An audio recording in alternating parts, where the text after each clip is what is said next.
Драстично намален долгот на клиничка болница Штип за нешто повеќе од една година.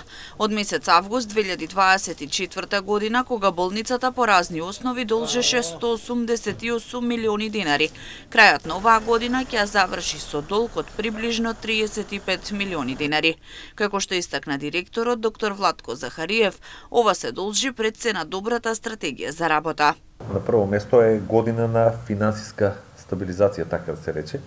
Тоа е значително намалување на долгот финансиски, што беше неколку години назад.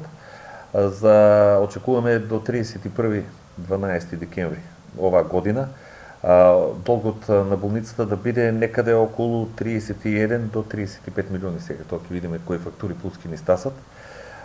Споредба со долгот од август 2024 година пристапување, долгот беше 188 милиони, 31.12.2024 година беше 125 милиони и веќе, како што кажав, очекуваме некаде 31.12 оваа година да биде некаде околу 35 милиони, од кој што поголем дел, околу 60%, е за сметка на трансфузиологија.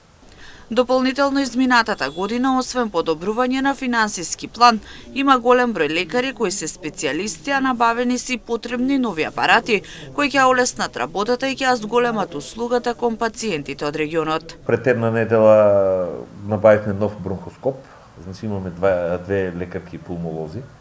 Ова е добар апарат, што сега ќе видиме кој ќе оде малку на едукација и потоа тој апарат да можеме следната година да го пуштиме во функција. За педиатријата мора да спомнам дека многу педиатрки станаа субспецијалисти оваа година и пол. Имаме значи тројца субспецијалисти, тоа е детски невролог, детски кардиолог и детски гастроентерохепатолог. За нивна употреба набавивме ехо апарат со сите потребни сонди, што се за нивно непречена работа. Оваа година во клиничка болница Штип се вработија 36 лица. Тенденција наредната година да се зголеми бројот на вработени лица и да се вработи персонал кој во моментот е најмногу дефицитарен, односно медицински сестри, болничари, хигиеничари, администрација и технички персонал.